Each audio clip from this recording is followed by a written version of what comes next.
যেখানেই উন্নয়ন, যেখানেই মানুষের চাহিদা, সবখানেই শেখ হাসিনা। তার কোনো বিকল্প নেই। ভয়াবহ বিদ্যুৎ সংকটে অন্ধকার দূর করতে আবার শেখ হাসিনার আশ্রয় নিতে হচ্ছে। অর্থাৎ শেখ হাসিনার হাতে তৈরি করা রূপপুর পারমাণবিক বিদ্যুৎ কেন্দ্রে লোডিং শুরু হতে যাচ্ছে।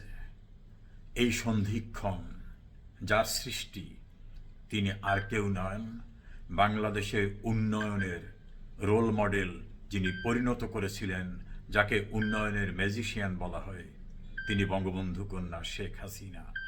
পারমাণবিক যুগে বাংলাদেশ প্রবেশ করছে। এই বিদ্যুৎ কেন্দ্র প্রস্তুতের সময়ে নানাভাবে বিএনপি এবং অন্যান্যরা প্রকাশ্যে বক্তব্য রেখে আতঙ্ক সৃষ্টি করেছিল, বিরোধিতা করেছিল। আজ শেখ হাসিনার দূরদর্শী, দূরদৃষ্টিসম্পন্ন মেগা প্রকল্প বাংলাদেশকে যে ভয়াবহ বিদ্যুৎ সংকটে অন্ধকারের ভিতরে ফেলেছে, তার থেকে উত্তরণের ব্যবস্থা করছে।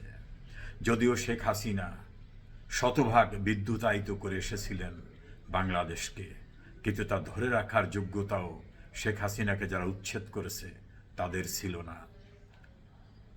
রূপপুর পারমাণবিক বিদ্যুৎ উৎপাদন কেন্দ্র, যখনই সেখানে তাকানো হবে, এই বিস্ময়কর সৃষ্টির ভিতরে প্রতিচ্ছবি ভেসে উঠবে বঙ্গবন্ধু কন্যা শেখ হাসিনার। অন্ধকারকে সরিয়ে আলো দিতেও শেখ হাসিনাকেই আজ প্রয়োজন, তার সৃষ্টিকে প্রয়োজন।